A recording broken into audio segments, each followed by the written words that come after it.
Polka. Chaque photo a son histoire. Comme chaque mercredi, on revient sur une photo qui a marqué l'actualité avec vous, Dimitri Beck. Et aujourd'hui, vous revenez sur la tentative d'assassinat présumé de Donald Trump dimanche dernier. On a tiré sur le président. Ça, c'était il y a 2 mois, mi-juillet, à Butler. Rappelez-vous lors, l'image de Donald Trump, blessé, le visage et l'oreille en sang, se tenant debout, entouré d'agents de sécurité, le poing levé, criant « Fight » à la foule. Cette photo a été virale. Elle est même devenue une icône pour ses supporters. Ce dimanche, Trump, le candidat aux prochaines élections présidentielle en novembre, a échappé à une nouvelle tentative d'assassinat. Mais cette fois-ci, tout s'est passé hors champ, sans caméra. Lors d'une conférence de presse, le jour même de l'incident, le shérif du comté de Palm Beach en Floride, Rick Bradshaw, tient dans ses mains une photo, la preuve par l'image d'une pièce à conviction.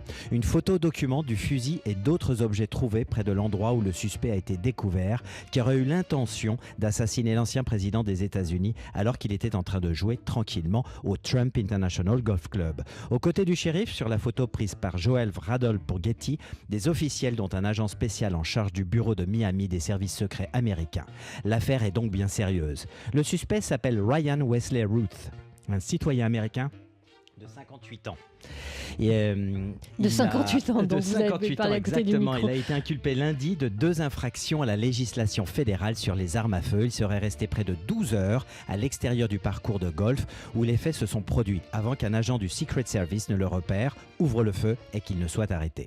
Alors, qu'est-ce que cette seconde tentative d'assassinat potentiel peut avoir comme conséquence ? Cet épisode contribue indéniablement à conforter la stature de héros de Trump auprès de ses partisans. Un héros qui échappe une fois de plus à la mort, un héros qui se place aussi en victime. Les balles fusent et la situation ne fait qu'empirer, a-t-il écrit dans la foulée sur son réseau Truth Social, donc ce fameux Trump. Cela change-t-il quelque chose à la présidentielle ?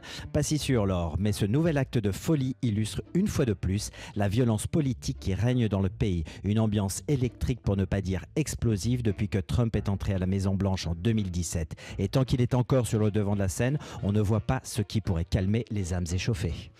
Dimitri Beck de Polka Magazine avec une chronique à retrouver sur le site de Polka. Polka. Chaque photo a son histoire.